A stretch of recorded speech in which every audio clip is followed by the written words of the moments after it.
नमस्कार, आपका स्वागत है। हिंदू धर्म संस्कृति में सूर्य को देवता माना गया है। अत्यंत प्राचीन काल से ही सूर्य देव की उपासना की परंपरा चली आ रही है। 5 प्रमुख देवताओं में सूर्य देवता का भी समावेश होता है। हमारी संस्कृति में किसी भी मांगलिक और शुभ कार्य में पंच देवताओं का पूजन करने की परंपरा है। ये 5 देवता है विष्णु, शिव, गणेश, सूर्य और शक्ति यानी माँ दुर्गा। इन 5 देवों में सबसे पहले सूर्य देवता की उपासना करने की परंपरा है। रविर्विनायकश्चंडी ईशो विष्णुस्तथैव च अनुक्रमेण पूज्यन्ते व्युत्क्रमे तु महद्भयम्। इसका अर्थ है जो भी व्यक्ति पंच देवताओं की उपासना करता है उसे सूर्य देवता श्री गणेश, माँ दुर्गा, भगवान शिव और भगवान विष्णु इस क्रम में 5 देवताओं का आशीर्वाद प्राप्त होता है। सूर्य संपूर्ण सृष्टि के प्रत्येक जीव का आधार होता है। सूर्य देवता के बिना तो जीवन की कल्पना भी नहीं की जा सकती। परम तेजस्वी सूर्य देवता की उपासना करने की परंपरा अत्यंत प्राचीन काल से ही चली आ रही है। सूर्य देवता की पूजा के साथ ही उन्हें अर्घ्य भी देना चाहिए।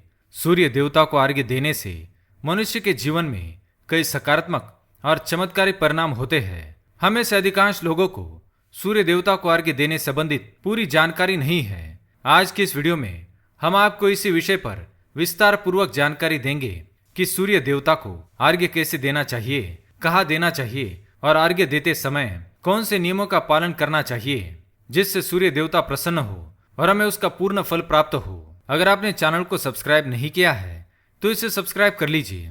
साथ ही वीडियो को एक लाइक करना ना भूलें। सबसे पहले तो हम ये जान लेते हैं कि अर्घ्य देने का अर्थ क्या होता है। अर्घ्य देने से तात्पर्य यह है कि सूर्य देवता को भक्ति भाव से जल अर्पण करना।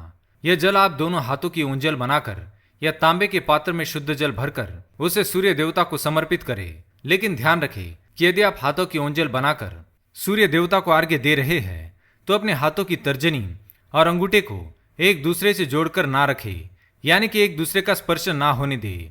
दोनों हाथों के अंगूठों को फैलाकर रखें।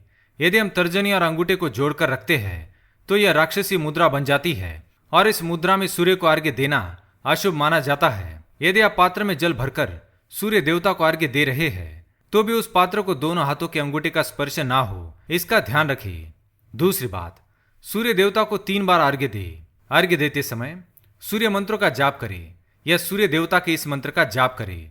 ओम एहि सूर्य सहस्त्रांशो तेजो राशे जगतपते अनुकंप ये माम भक्त्या घ्रानार्घ्यम नमोस्तुते, अथवा ओम सूर्याय नमः, ओम भास्कराय नमः। इन छोटे मंत्रों का भी जाप कर सकते हैं। इस प्रकार से सूर्य देव को नमस्कार करने से उनकी कृपा प्राप्त होती है और अर्घ्य देने से संपूर्ण फल मिलता है। तीसरी बात, अर्घ्य देते समय अपने दोनों हाथों को ऊपर उठाकर पात्र को पकड़े और सिर झुकाकर रखे। सूर्य देवता को अर्घ्य हमेशा सूर्योदय के समय यानी कि सूर्य उगते समय ही दे। उगते हुए सूर्य की उपासना करना हमेशा ही शुभ होता है। सूर्योदय के 2 घंटे बाद अर्घ्य देने का कोई भी फल प्राप्त नहीं होता। यदि किसी कारणवश आप सूर्योदय के समय अर्घ्य ना दे सके तो 3 बार अर्घ्य देने के बजाय 4 बार अर्घ्य दे और सूर्य देवता से क्षमा मांग ले। इससे दोष कम हो जाता है। चौथी बात, अब देखते हैं सूर्य को अर्घ्य कैसे देना चाहिए। सूर्य देवता को अर्घ्य देने के लिए तांबे के पात्र का प्रयोग करें। उस पात्र में गंगा जल या पवित्र नदियों का जल भरे। यदि ऐसा संभव नहीं है तो शुद्ध जल का प्रयोग करें। केवल जल से अर्घ्य कभी ना दे। पात्र में जल के साथ मुख्य रूप से कोई भी लाल फूल, लाल चंदन और अक्षत जरूर डालें। आप चाहे तो इस जल में थोड़ा सा घी, शहद, दूध, रोली, मिश्री या गुड़ इत्यादि भी मिला सकते हैं। पांचवी बात, सूर्य देवता को प्रतिदिन नियम पूर्वक अर्घ्य देना चाहिए। यदि आपने सूर्य देवता को नियमित रूप से अर्घ्य देने का संकल्प लिया है तो उसे किसी भी प्रकार से पूरा करें। यदि आप बीमार है, घर से बाहर है, घर में कोई कार्य है, वृद्धि या सूतक है तो भी ऐसी स्थिति में सूर्य देवता को मानस पूजा यानी कि मन ही मन पूजा करते हुए अर्घ्य दे।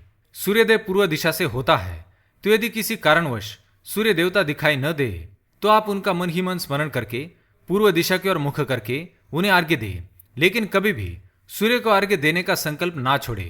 छठी बात, यदि आपके घर में सूर्य देवता को अर्घ्य देने के लिए कोई स्थान नहीं है तो आप अपने घर के ईशान कोण में पूर्व दिशा की ओर मुख करके खड़े रहकर भी सूर्य देवता को अर्घ्य दे सकते हैं। एक पात्र को नीचे रख ले और अर्घ्य के जल को उसमें गिराए। पात्र में इकट्ठा किए गए जल को घर में किसी भी पौधे में डाल दे लेकिन तुलसी की क्यारी में भूल से भी ना डालें। तुलसी भी भगवान का रूप होती है और तुलसी में भी हमेशा शुद्ध जल ही अर्पण करना चाहिए। अब हमने सूर्य देवता को अर्घ्य देने संबंधी सारे नियम जान लिए हैं। अब हम देखते हैं कि सूर्य देवता को अर्घ्य देने के क्या लाभ होते हैं। सबसे पहला और महत्वपूर्ण लाभ तो यह होता है कि सूर्य देवता को अर्घ्य बहुत ही प्रिय होता है और सूर्य देवता की उपासना करने से, उन्हें अर्घ्य देने से सूर्य देव प्रसन्न होते हैं और अर्घ्य प्रदान करने वाले व्यक्ति को बल, बुद्धि, शक्ति और आरोग्य प्रदान करते हैं और साथ ही उस व्यक्ति की स्मरण शक्ति भी तेज होती है। सूर्य को पृथ्वी के सभी जीवों की आत्मा कहा जाता है, इसलिए सूर्य देवता की उपासना करने से आत्मा की शुद्धि होती है और मनोबल बढ़ता है। सूर्योदय के समय सूर्य की रश्मियों से वातावरण की ऊर्जा प्रसन्न, पवित्र और सकारात्मकता से भरी हुई होती है। इसलिए प्रतिदिन इस समय स्नानादि करके, देव पूजा करके सूर्य देवता को अर्घ्य देने से और सूर्य मंत्रों का उच्चारण करने से हमारा संपूर्ण जीवन आनंदमय रहता है और पाप, भय, रोग और दोष से मुक्ति मिलती है। शरीर ऊर्जावान और स्फूर्तिवान होता है और कार्य करने का उत्साह आता है। ज्योतिष शास्त्र के अनुसार जिन लोगों की कुंडली में रवि दोष होता है, उन्हें रविवार को व्रत करना चाहिए और प्रतिदिन सूर्य देवता को अर्घ्य देना चाहिए। तो ये थे वो महत्वपूर्ण बातें जो अर्घ्य देते समय हमें ध्यान में रखनी चाहिए। अगर ये जानकारी आपको पसंद आई तो वीडियो को लाइक करें, कमेंट में जय सूर्यदेव अवश्य लिखें, साथ ही चैनल को सब्सक्राइब करें। धन्यवाद।